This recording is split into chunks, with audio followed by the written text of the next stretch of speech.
The DV5 deluge valve with wet pilot actuation. The model DV5 deluge valve is a diaphragm-style valve that depends upon water pressure in the diaphragm chamber to hold the diaphragm closed against the water supply pressure. The system is shown ready for wet pilot actuation.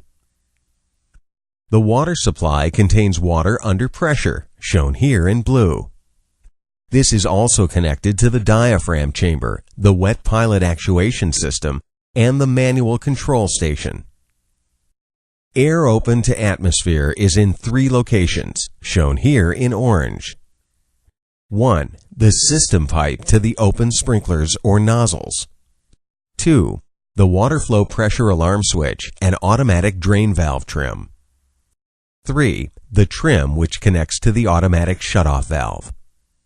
When a fire sets off a wet pilot sprinkler, water is released from the diaphragm chamber faster than it can be replenished through the 1/8 inch restriction in the automatic shutoff valve. The rapid pressure drop in the diaphragm chamber allows the diaphragm to open and for water to spray out of the main system sprinklers or nozzles. Water flows through the system to the sprinklers and the water flow pressure alarm switch, activating the alarm. Water also passes through the trim to the automatic shutoff valve to close this valve. Once closed, it will prevent the diaphragm chamber from inadvertently becoming repressurized. Let's take a look at the system in action.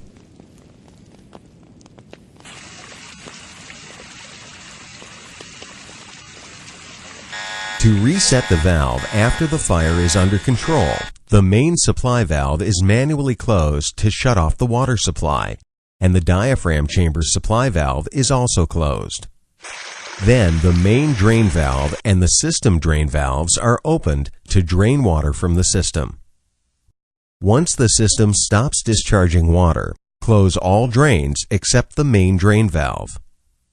Depress the plunger of the automatic drain valve to verify that it is open and the system is drained.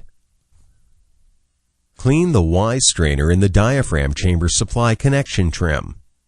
Reset the wet pilot actuation system by replacing operated pilot sprinklers.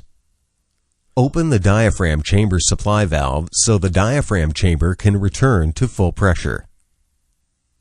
Finally, slowly open the main supply valve and close the main drain once water begins to discharge from the drain. The system is then ready to return to service.